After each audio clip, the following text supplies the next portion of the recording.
Official గా December 5 నాడు release అయ్యే పుష్ప 2 రేపు సాయంత్రం నుండే బెనిఫిట్ ప్రీమియర్ షోలతో రాబోతుంది.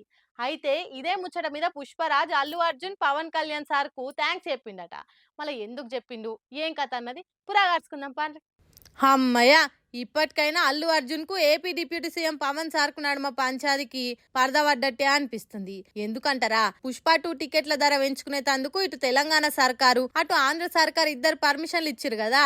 దీంతో అల్లు అర్జున్ ఏపీ సీఎం చంద్రాల్ సార్ కు, డిప్యూటీ సీఎం పవన్ కళ్యాణ్ సార్లకు, అట్లనే మన తెలంగాణ సీఎం రేవంత్ సార్ కు, సినిమాటోగ్రఫీ శాఖ మంత్రి కోమటిరెడ్డి వెంకటరెడ్డి సార్లకు థ్యాంక్స్ చెప్పుకుంటా ట్వీట్ పెట్టిండు. దీంతో అదిరా మా పుష్పరాజ్ సంస్కారం అనుకుంటా చిన్నగా మురుస్తలేరు ఐకాన్ స్టార్ ఫ్యాన్స్ అంతా. మొన్నటిదాకా పుష్ప 2ని పుష్ప 2 లేట్ అనుకుంటే ఎక్కిరిచ్చిన వాళ్ళతో సహా అందరి సినిమా కోసం కళ్ళు కాయలు చేసుకుని ఎదురు చూస్తుర్రు. మళ్ళీగా జోరు ఏ తీర్లుండబోతుందో రేపు సాయంత్రం బెనిఫిట్ షోలతోనే తెలిసిపోతుంది కావచ్చు.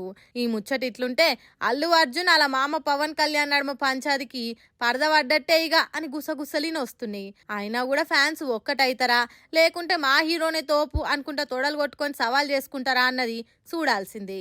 ఎంత అయినా ఎన్ని రోజులకున్నా ఆళ్ళాళ్ళు ఒక్కటే, నడుమిట్ల పిచ్చోళ్ళు అయ్యేది మన ఫ్యాన్సే అని ఇంకొందరు మేధావులు గుస్సా అవుతుర్రు.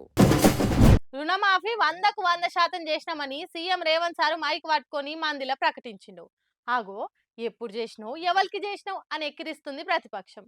అయిపోయిందనుకున్న రుణమాఫీ పంచాది ఇంకా పచ్చిగానే ఉంది పోన్రి. 2 లక్షల రుణమాఫీ సంపూర్ణంగా అయిపోయిందని సగర్వంగా ప్రకటించును ముఖ్యమంత్రుల వారు. అసలు 2 లక్షలు తీసుకొని రైతులే లేరని వ్యవసాయ మంత్రి తుమ్మల గారు ఎలుగెత్తి చాటుతుండ్రు. కానీ ప్రతిపక్షం మాత్రం ఏడిచ్చినవో ఎవరికిచ్చినవో బహిరంగ చర్చకు సిద్ధమా, ఊర్ల పొంటి పోయి అరుచుకుందాంపా అని సవాల్ ఇసురుతుంది. అన్ని వేల కోట్లు ఇన్ని వేల కోట్లని నంబర్లు చెప్పి మత్పరిచ్చుడు తప్ప 100% ఏడైందో చూయించాలే అంటుర్రు. ఊర్ల పొంటి రుణమాఫీ గాని రైతన్నలతో మాట్లాడిచ్చి ఆధారాలు బయట పెడుతుండ్రు. ఇగో గీ రైతన్న చూడరాదురి రుణమాఫీ కాలేదని ఆఫీసర్ల మీద ఎట్లా గరమైతుండో.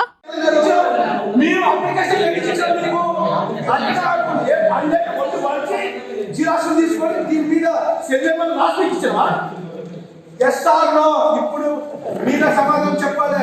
మీరు ఈ కాగితం మీద ఎందుకు తీసుకున్నారు? దీని మీద మీకు సెటిల్మెంట్ ఉంటాయి. మీకు ఆలోచన ఒక అప్లికేషన్ మీద సెటిల్మెంట్ ఉన్నాయా? Yes or no? మీరు డ్యూటీ మీద సరిగ్గా చేయలేదు. మీరు నాకు ఫోన్ చేయాలి. మీరు ఎంతమందికి చేసిన ఫోను మాకు రుణమాఫీ కాలేదు. ఈ కథ ఇట్లుందా? నిజామాబాద్ లో సుమన్ అనే రైతును ప్రభుత్వ ఉద్యోగి అని పట్టా పాస్బుక్ల పేరెక్కిస్తే ఉద్యోగి అని రుణమాఫీ ఎగ్గొట్టిండ్రు.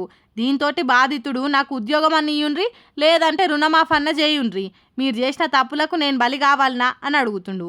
ఇట్లా ప్రతిపక్షం వాళ్ళు మస్తు మంది బాధిత రైతుల గోసలను చూయిస్తుండ్రు. కానీ అధికార పార్టీ మాత్రం అందరికీ రుణమాఫీ అయిపోయినట్టే అన్ని లెక్కలు చూయిస్తుంది. ఈ పంచాది ఇంకెంత సాగుతుందో చూడాలి.